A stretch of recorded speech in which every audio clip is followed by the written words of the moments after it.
You are Locked On Wolverines, your daily podcast on the Michigan Wolverines, part of the Locked On Podcast Network.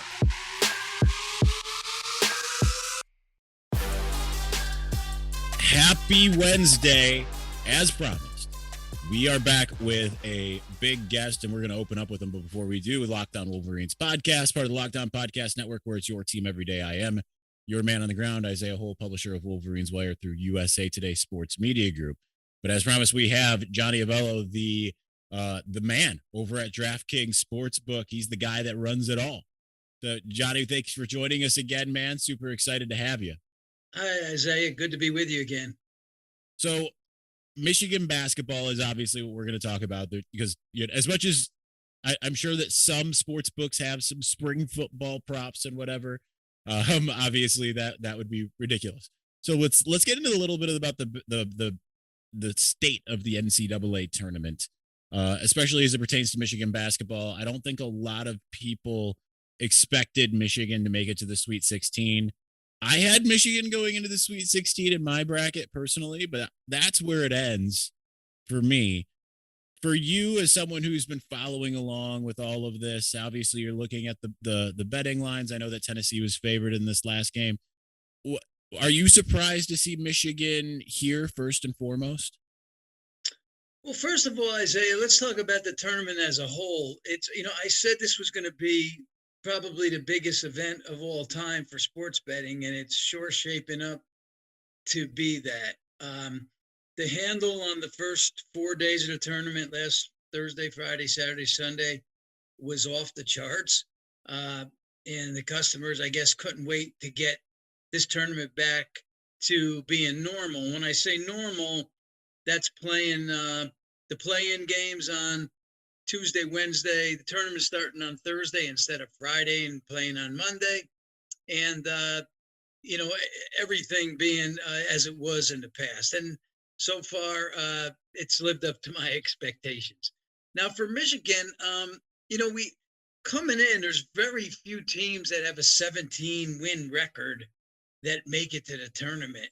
In order to do that, you must have to play a pretty hefty schedule.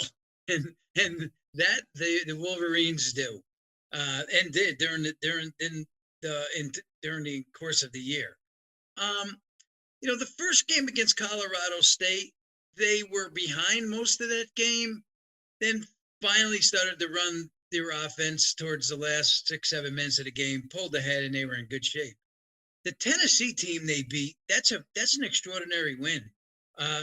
Tennessee was not only playing very well, and goes through the SEC, which is a very tough conference, but picked as one of the teams, outsiders, to probably advance and maybe win the whole thing. So I thought Michigan did a great job handling that talented team. And I think a lot of that has to do with being, having that tough schedule behind you, kind of being bulletproof, so to speak.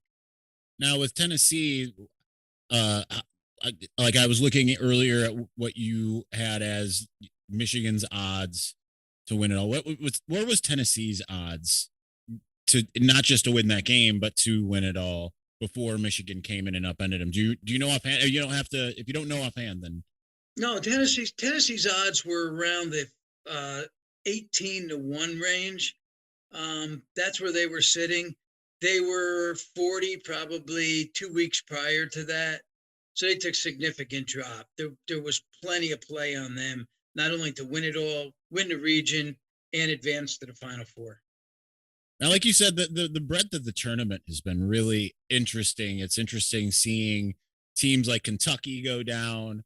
My bracket isn't completely busted, but pretty close, because 2 of my Final Four teams were Big Ten teams. Right now, there's 2 left in from the Big Ten in the NCAA tournament. Like I said, I have Michigan going out after this weekend, but Purdue's the only other one that's kind of standing, neither of which I had in my Final Four. But just with all of these different upsets that we've seen in this exciting, like you said, the bettors have been really excited about it, but where does this stack up to you as far as tournaments that have this level of excitement? Normal. Isaiah Thorne, because this tournament is exciting every year, and this is nothing new. There's always a couple of teams that pull off some huge upsets and make a little bit of a run.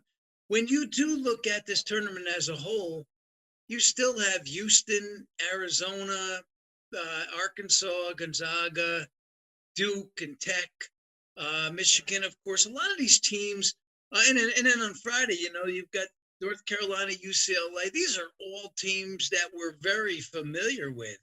I think the only teams that are kind of are, when you look at both days, who are maybe outsiders in there would be Iowa State and Florida, Miami, Florida, who get to play each other, by the way. So somebody there is moving to the Elite Eight.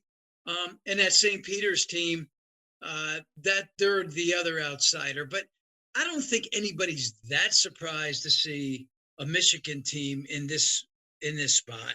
They were capable of winning the first game, and second game was certainly an upset. But they have the horses and they have the background this year to show that they can beat good teams. They've beaten all the best teams in the Big Ten, which is certainly one of the better conferences in basketball.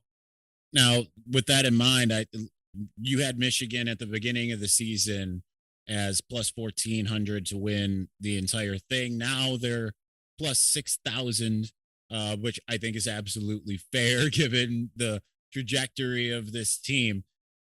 They obviously would have a really tough road to hoe here, in the sense of there's Villanova next, then either Houston or Arizona, just to get to the Final Four. How do you see Michigan's prospects? I mean, you've watched a lot of this team. You've watched a lot of all of these teams. What do you see Michigan's prospects being going into this Villanova game? Well, first of all, you mentioned their odds, and I like to clarify that because sometimes it's very confusing. That plus 6,000 and plus 1,200. They actually opened up, and for people out there who don't understand some of these odds, sometimes if you take off those back two zeros, that's actually their odds, 12-1. They opened up 12-1 at the beginning of the season, so they were, in our eyes, a contender to win the whole thing. And as the season went on, the odds continued to get risen, and they were up to, I guess, 150-1. And then they came down, and now they're back down at 60-1, which is plus 6,000. So, the way I size up this team is they've had a really nice run, and so has the team they're playing, Villanova. This has the makings to be a very, very tight game, a one bucket game. We did open this game up 4. We got pushed to 5. I think there's going to be plenty of Wolverine money here on the money line. I think the bettors are going to take a shot with Michigan winning this game straight up. But I think it's a tight game, and the 5-point spread, just because we got pushed there, that doesn't mean that, from 4 to 5, that doesn't mean that to bet against Michigan. It just means that someone out there thought that the 4 was a little on the cheap side, but this line could come back to even 4.5 or even back to 4. So this isn't a game in which, because I look at it and I'm like, wow, Villanova's just on another level compared to Michigan. You're not looking at it that way at all. You're looking at it as Michigan's got a shot. Yeah, well, you want to size up conferences here. Let's size up conferences. Big East versus Big Ten. If I think the Big Ten is the stronger conference of the two. Villanova, great run winning their tournament. Everything's looking good so far, but Michigan will not run away here. Well, I am as curious as anyone, but before we let you go, with the rest of the field out there, who are your best bets?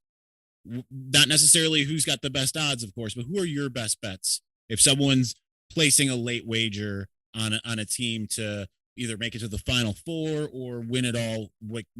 Who would you pick? Just give me a handful of teams there. Okay.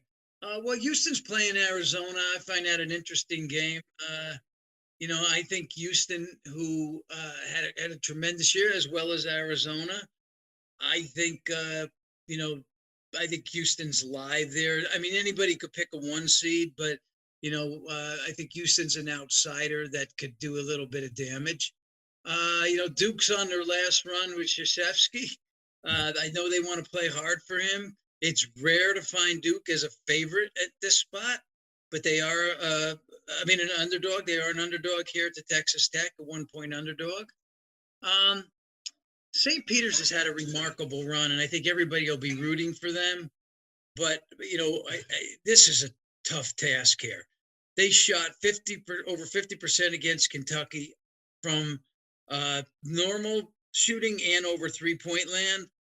Didn't shoot as well against Murray State and won that game. They out-rebounded them, but now they're going to, against Purdue, they're going to have to go back to that type of shooting and that type of rebounding, both to win a game like this.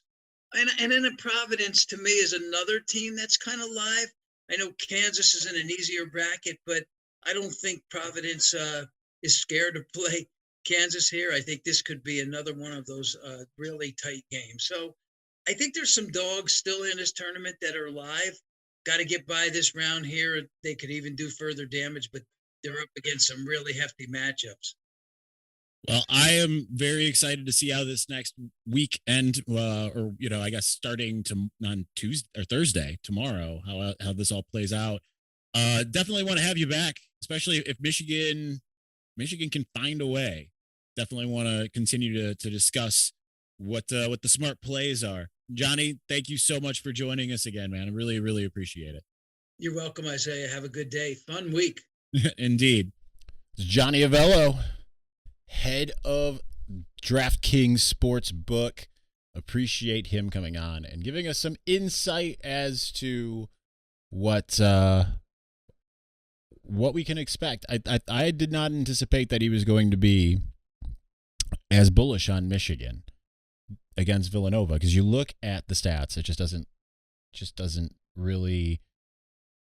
Yeah, but then again, I mean, that's why they play games for a reason, We'll get into all of that here momentarily. We'll react, and then we'll get into some spring football stuff because we talked to Jesse Minter and Steve Clinkscale earlier today. So we'll get to all of that momentarily, but before we do, I love and I hate those buzzer beaters, the drama, but the pain when you're on the other side of it. That's what happened in really any of the, whether it's St. Peter's versus Kentucky. I mean, granted, busted my bracket open, but whatever.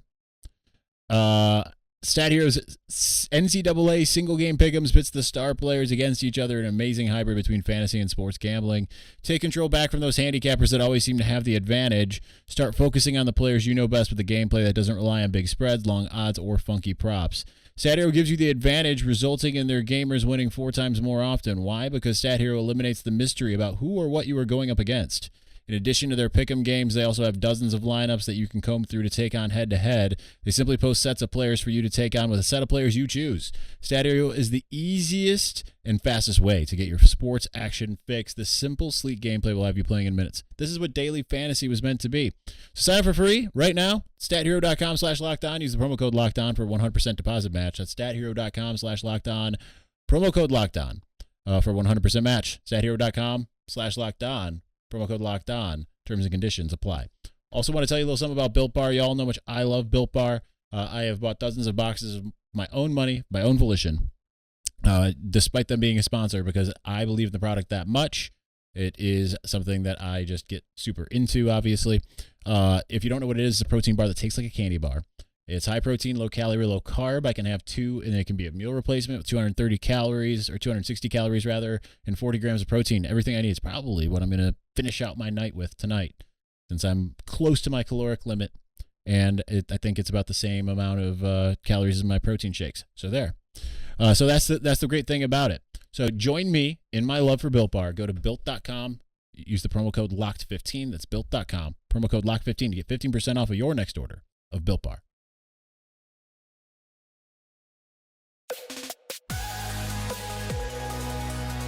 All right, let's continue on. I love how I always close windows that I need. It happens so often.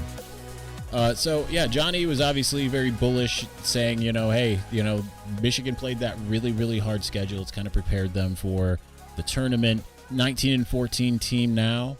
Obviously, 17-14 going in, playing up against 28-7 Villanova, who's 8th ranked offense according to KenPom and 30th ranked defense. Again, by contrast, Michigan's at 19th, so good offense, but it's not like when it was playing Tennessee, for instance, 37th offense, 3rd defense.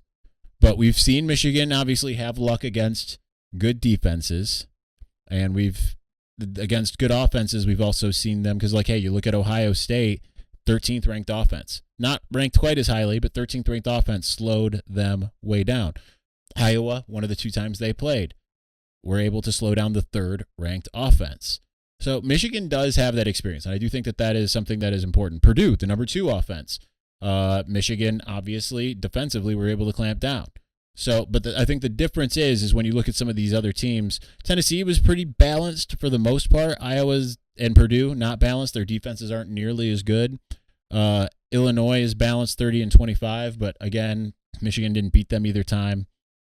That kind of felt like a team. It kind of reminded me of Indiana back when Michigan was making its first run, in the sense of Michigan just couldn't seem to get past them. Ohio State is nowhere close to balanced, 13-110. San Diego State, terrible offense, number 2 defense. So that is pretty much the bulk of the really good teams that Michigan's faced.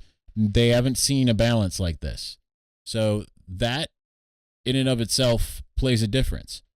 Now, if you get past Villanova, congratulations, you've got 2 other teams beyond that are also have equal amount of balance. Houston is 10-10, Arizona is 7-19. It's not going to get any easier. So Michigan's going to have to stay really patient. Michigan's going to have to find a way to get its shot, get into its sets, do what it wants to do, be unselfish with the basketball, and have big playmakers make those big plays when they need to. I think one of the big keys, and this was talked about in the press conference earlier today with Juwan Howard, is defending without fouling, because Villanova is such a good free throw shooting team. But hey, you know what? I know Johnny, I think he came on before the Ohio State game and kind of made it sound like, yeah, Michigan doesn't stand a chance. So he was 0 for 1 coming onto the show. We're not gonna hold that against him, because I think pretty much everyone was feeling that, right? You know, I mean, there were certainly homers out there that were like, yeah, Michigan's going to win that game. Most people were not thinking or feeling that. I certainly wasn't. I thought Michigan was going to lose against the Buckeyes. So that's not a knock against him. That's just, we were wrong about the Michigan football team. That said, I'm surprised that he thinks this one's going to be a pretty even game. If Michigan can, that's all Michigan can really do at this point, is find a way to continue to survive and advance. If you get past Villanova, then you deal with the next thing the next day. And clearly this is a Michigan team that is starting to kind of figure out what it can do as a collective. Now, it's going to need to, again, fire on all cylinders. It's going to need some great bench play. It's going to need Terrence Williams to come out. It would be great to see some kind of production from Brandon Johns. Frankie Collins is going to have to come in and spell Devontae Jones and kind of do his thing.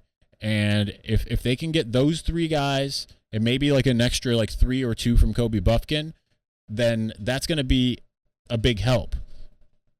On top of that, you can't have Moussa Diabate getting in foul trouble. You can't have Hunter getting in foul trouble. Caleb Houston needs to score. It can't be he goes 0 from the field or, has 2 points or whatever. They are going to need all hands on deck, and it's going to have to be that way from here on in. It has to be. You're in the Sweet 16. There are 16 teams left. You are facing the creme de la creme. Michigan isn't the best team left in the field, but it is one of 2 11 seeds, if I'm not mistaken.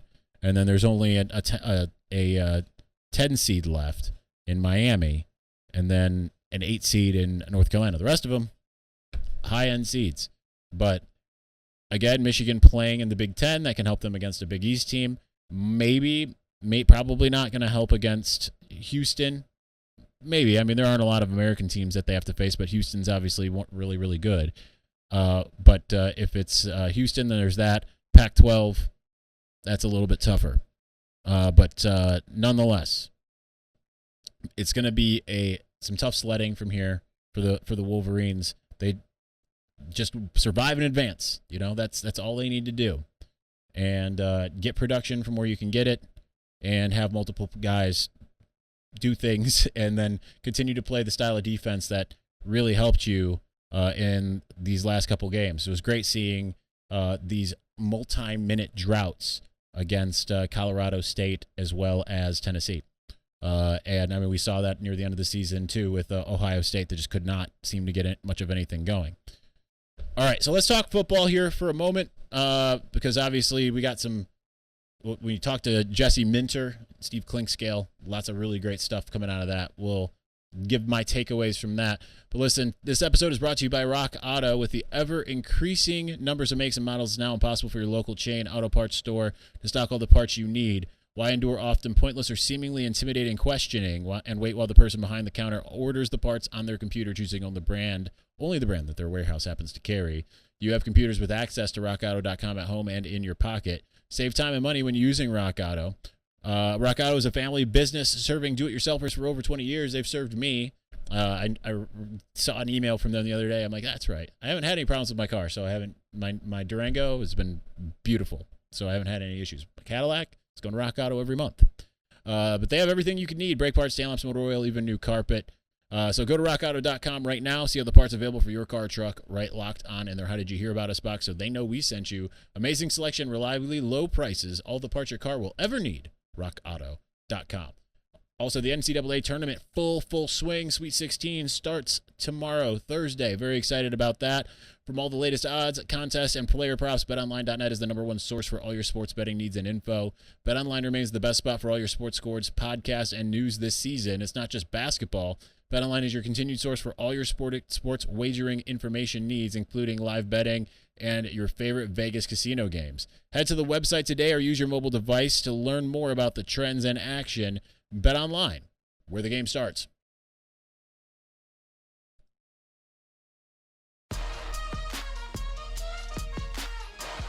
All right, let's spend our last couple minutes discussing some takeaways. I was very, very impressed by Jesse Minter, the new Michigan defensive coordinator. Also, very obvious when you see him in person. This is a young guy again. This was the first time I have even seen him in person. But I thought he was very impressive. And it does seem like, yeah, guess what? Michigan is going to be running the same defense. But as he was asked right off the top, is this basically year 2 of this defense? And he's like, yeah, this is. And he spent a lot of time interfacing with Mike McDonald, as he's noted, from their days in Baltimore. They're good friends. Said they were starting to talk about first just stuff that was happening in Ann Arbor, and then suddenly things were changing, and Mike McDonald's going to Baltimore, and then suddenly the conversation shifts to Jesse Minter going to Michigan. So he's filled him in on a lot of the things as far as scheme and personnel and things of that nature. But really encouraged by some of the things that he said, like talking about the players who have really stepped up. Really seems to think very highly of Mozzie Smith and Mike Morris. It seems like when it comes to the confidence of this team, it's, we hear about the offense, but hearing these defensive coaches talk, because obviously we also talked to Steve Clinkscale, it does feel like they feel like not like most people, right? I think that a lot of us are like, well, the defense is going to take a step back. They don't seem to be thinking that way. They seem to be thinking we can take a step forward. Right? Like, yeah, no, we don't have Aiden, but we can have multiple guys pick up that production rather than settling for like Aiden and Ojabo being those two guys. And they feel like, okay, we've got a lot of pieces that could really work. They're really happy with the front 7. And that's not to say that they're not happy with the back 4, because it sounds like things are picking up where they left off there. And it's great to hear Steve Clinkscale say Jamon Green has really emerged as a leader, and he's really playing just a fantastic brand of football. DJ Turner, he said, has needed a little bit of kick in the you-know-what to not be complacent, but he's seeing everything he wants to see from him now. You've got a couple safeties that are looking really good in R.J. Moten and Makari Page. Remember that Rod Moore is currently injured. As far as linebackers go, he only mentioned one, but he said Junior Colson has an opportunity to be an elite linebacker for us. And you also have to feel good about the defensive backs in the sense of, and I know I was moving backwards to forwards and just kind of went back again, but I think with the defensive backs, it's not only that you have Steve Clinkscale, who's already had a great track record. You also have Jesse Minter working with him. And Clinkscale reminded us hey, I got here late last year. You have to keep in mind, he did get here after, Mo Linguist gone after spring as the new head coach of Buffalo. He's like, Steve Clinkscale was like, I was here just a few weeks before fall camp, and then I had to get acclimated to everything. So now I can go in and I can start doing the things that I would normally do, and we can improve upon the things that we have done. And I think my favorite things that came out of this press conference was a mixture of either of them talking about Ohio State. Now, Minters was prompted. I asked him, how have you acclimated yourself to the rivalry? And he said, well, it's beat Ohio every day. So we do drills every day in order to focus on beating them. This is part of the job, is beating Ohio State. Understanding like, hey, they know what it feels like to have beaten them now. We're just going to have to try to build on that. Perfect. Pitch. Perfect. Steve Clinkscale, unprompted. We gave up too many passing yards to them. Yeah, we beat them, and they gave up 394 passing yards. But like, hey, we need to be a lot better against the pass against Ohio State. If Michigan's defense can manage to do that, and it sounds like they're prepared, if they don't necessarily get the sack production that they got last year, they're prepared to just still be as solid and still be. They have different things that they're working with, and it's the defense will look essentially the same, if not similar. But as Minter and Clinkscale kind of said, we have the options to do more. We can build off of what we saw year one with Mike McDonald. So I came away psyched. I came away feeling like this is going to potentially go a lot better than what people think. And I know people looked at Minter. I remember when he was hired looking at, these Buckeyes, lauding Jim Knowles and laughing, ha, ha, ha, Vanderbilt's guy. Listen, when you're playing with, like, Eastern Michigan talent, if that, in the SEC, it's not going to look very good. Vanderbilt never looks particularly good. And yeah, especially you have to play against Georgia, who won the national championship. So give him some horses and let him run. I think it could be really, really good. All right, that's going to do it for us today. We'll be back on Thursday after the game doing our takeaways from whatever happens, Michigan versus Villanova. We'll do the mailbag on Friday, and we will figure out what we need to do from there. All right, so that'll do it for us today. Thank you for watching and or listening. We will talk to you soon. Peace.